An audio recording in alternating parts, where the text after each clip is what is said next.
What's up, Hobby Maniacs? Rob Bear here today with a look at the new Tau Expansion book. Well, I guess it isn't all Tau, is it? But it is Mont'ka, it is the Killing Blow, it's the Tau Art of War, the Killing Blow, and it is another fun and exciting two-book kind of expansion type set. And we saw this with Callion, and we've seen this with all of the End Times books, and it seems to be becoming quickly a thing with Games Workshop.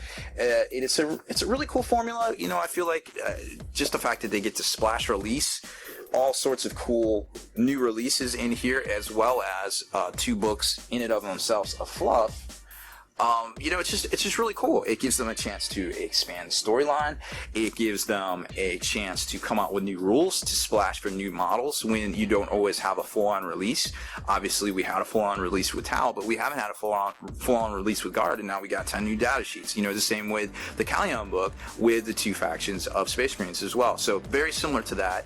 And when you start stacking it up against things like, you know, the Sentinels of Terra, the Clan Rakan, you know, some of those expansions in the past, even like the Andam book, even like the Farsight book itself, which we still might see a Farsight book, because this really didn't have anything to do with the Farsight Enclaves itself. This was actual fighting on the Imperial world of Grelin, which I guess is called Molgoth Bay, you know, by the Tau, etc., etc.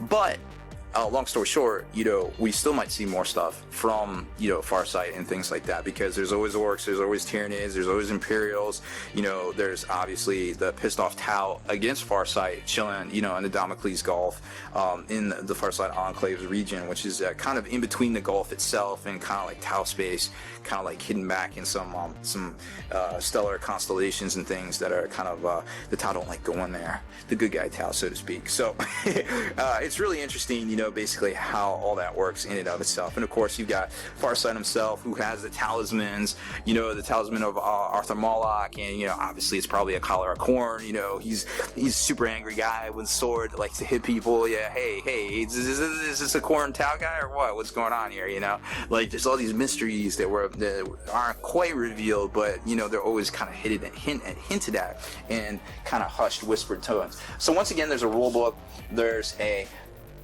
you know, kind of book of fluff, and they're, you know, obviously a little bit different. One is 80 pages, one is about 120 pages. The fluff is obviously usually always bigger. It's a great read. You know, you can sit down for 3-4 hours and knock this thing out. I already read a bunch of it. Spoiler alert, super bad things happen, and somebody of super importance to the Tau dies. Some other people were attempted to be killed by the assassins. Two assassins went after Farsight himself, the Evisor assassin and the Vindicare assassin went after Farsight. The Calidus went after Shadow Sun, how apropos, being females and all. And the Caluxus went after Anva, actually in his command center on one of the hives itself. So let's just say one of those folks died. Very, very terribly and agonizingly. I'm not going to spoil it for you guys. Also, some really, really bad things happen to that whole region of space that you're just going to have to read the book, or maybe I'll spoil it next week. Obviously, read the book. The plot line of 40K is moving forward at a tremendous rate. It's very interesting. So here's basically the breakdown of the rules book itself. You've got the whole section here, and remember too, I'm not going to go over all the rules. I'm just kind of showing you how the things are set up. Maybe a couple pointers here and there, not breaking down the rules. That's for separate videos in the future, where we like to break those down and give you really clear and concise kind of ideas about what's going on. You know, I kind of rushed through the White Scar, the Callion book a little bit, made a few mistakes about the Hunter's Eye, you know, and this is, let's be honest, this is a lot of information. This is like a college level class, and I'm basically taking the textbook to the college level class, you know, and you know, going online and in the evening that the new class is there and talking to my classmates like I'm a subject matter expert. I'm not a subject matter expert. The most I can do at this point is to kind of show you the books and kind of how they're composed and give you some pointers and some things I've already noticed about them. But as far as like actual rules interpretations, it would be kind of ignorant to me to try to offer like some in-depth stuff at this point. But I love doing this stuff, you know, a couple days in the past. Now, obviously, it's a really big, you know, holiday weekend here in the States. So this probably is going to, you know, kind of be on the back burner until, you know, early next week, late next week, when we start seeing some of the advent calendar stuff kind of pop off. So just keep that in mind. That's what these are, first look videos, just kind of doing a general review of the books themselves.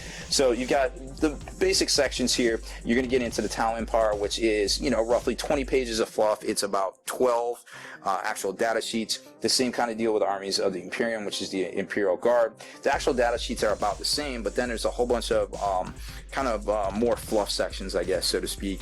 And then you've got the Assassin section, which I don't have my Assassin's book on me. I can't, at first look, the rules don't look to be too much different than the original ones. So of course, they have the execution force formation in here, which was also in the box set game that came out in April. So you've got all that in here. So this is a really great supplement. You think about it for the price. Normally something like these would each go for about $50 each. In the past, we've seen that. So being able to get them all in one clear, concise volume with another book of fluff, I feel like, is a splash released with some new miniatures. I feel like it's very forward thinking on Games Workshop's part. So once we get into it, there's a whole mission section, like if you want to play some campaign stuff, which do follow along with the storyline of the actual, battle of Agrellan Bay, or excuse me, Agrellan, Morgoth Bay, and the Tau Tongue, those people. And then you've got, spoiler alert, the Obsidian Knight apparently is not dead. He did come back. He was killed on, what was it, what was that planet that they were on in the last, Kalyan book, I forget, Perfecta Primaris, something like that, and, he got the ground shot out from underneath him. He fell in a red hot liquid magma and died. So apparently either he's resurrected or pulled out and he's alive, or anybody can assume the mantle of the Batman, so to speak. So then you get into the actual data sheet section for the Guard, and it's really interesting to see, like, oh, now we're starting to see a whole bunch of Lords of War. We're starting to see things that we hadn't seen before, like the Super Heavies, the Beyblades, the Storm Lords, all like the 8 variants. And then it gets into, and you might remember some of these if you played in Apocalypse back in 2007, this formation, all of these are very familiar formations. They just took the same name and kind of made it a little bit different. Like they actually kind of made it into, I guess it's not Apocalypse only anymore. It's more of like a kind of like a combination formation. So it's like you get this and you get this and you get special rules and things like that.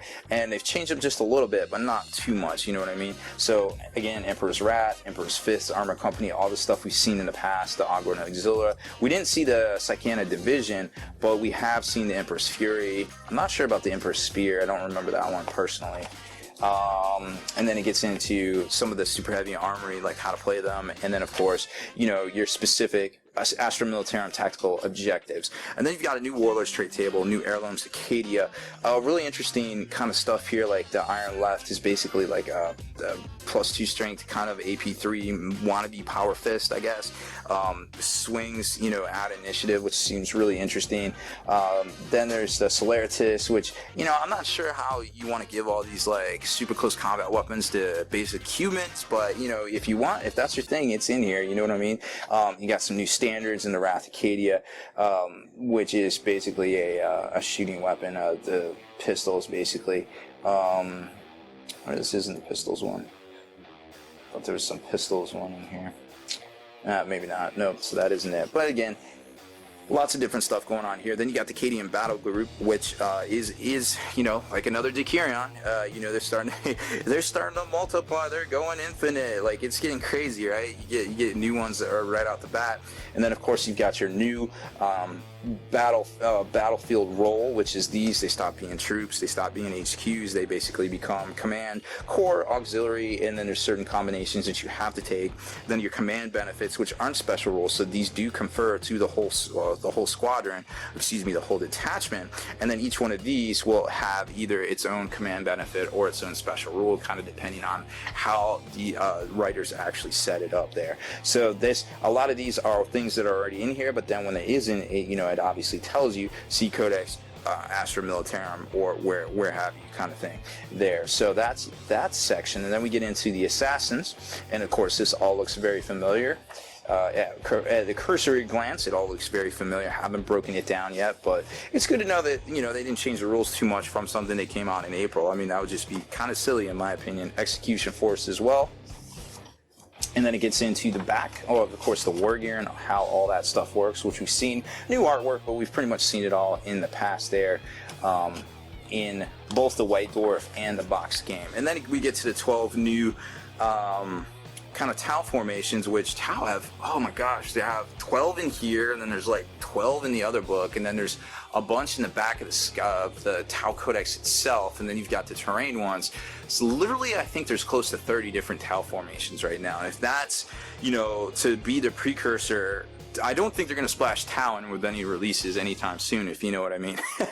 Because that would just be silly. I mean, you're talking all these different formations. Now, obviously, some are better than others, and some just plain suck. Now, I did want to show you the Piranha Firestream Wing. Seems pretty decent at cursory look. Obviously, 4 units of the Piranhas themselves. These are the specific ones, the plastic, not the ones like the Tetras and things that come from Forge World. Target acquisition team at the start of your shooting phase. You can pitch an enemy unit within 36 inches of the team in their line of sight. All Piranhas from this formation, including the target acquisition team, add 1 to their ballistic skill if they shoot at that unit in shooting phase, and also have the Tank Hunter special roll if the target unit is a vehicle. So that's kind of cool. Rearm and refuel. If the surviving models from a unit in the formation are within 6 inches of the table edge, at the end of the movement phase, the unit can enter ongoing reserves. When it returns to play, it does so at full strength with any damage repaired and drones and seeker missiles replaced. That seems pretty good. Okay, so these guys, you can just kind of fly around. They're going to get the buff to their ballistic skill, so you're going to be using your marker lights to obviously do ignore cover or call in seeker missile strikes or something that isn't buffing the ballistic skill. I mean, you could do a 1, I feel like, but it gives you that free buff that I think really kind of puts that formation over the top. Ghost Keel Wing, Sky Sweeper Missile Defense Force, great against vehicles. Ethereal Council, kind of not feeling that one. Drone Net, Riptide Wing, and Air Support Superiority Cadre. So lots of cool stuff in here, lots of options, and of course the fan favorite, the 8 of Farsight himself. Now there isn't one in here for Farsight because obviously Farsight is in the Tau Codex, but here's his 8. This was in the very first supplement we saw for Warhammer 40k way back in 6th edition. I think it was June or July of 2013, I believe, and here it is. You know, you take the specific guys here and they tell you what they're armed with, the very specific, equipment and things like that. And when you put them together, you get the unbreakable bonds of comradeship. Models from this formation can provide supporting fire to a unit containing any models from this formation if they're within 24 inches of each other rather than 6, which is pretty cool. Inspiring leaders. As long as there is at least one model from this formation is alive and on the table, all friendly units with the Tau Empire faction have this stubborn special role, which can, kind of help, keep them from running off the board or getting run down, or, just kind of giving you that extra kind of leadership, kind of unmodifiable thing. Even though it might be low, it's still unmodifiable, so it's not a complete, total, loss there as you go. So there it kind of gives you an idea of the formation itself. And then you get into the signature systems of the Farsight Enclaves.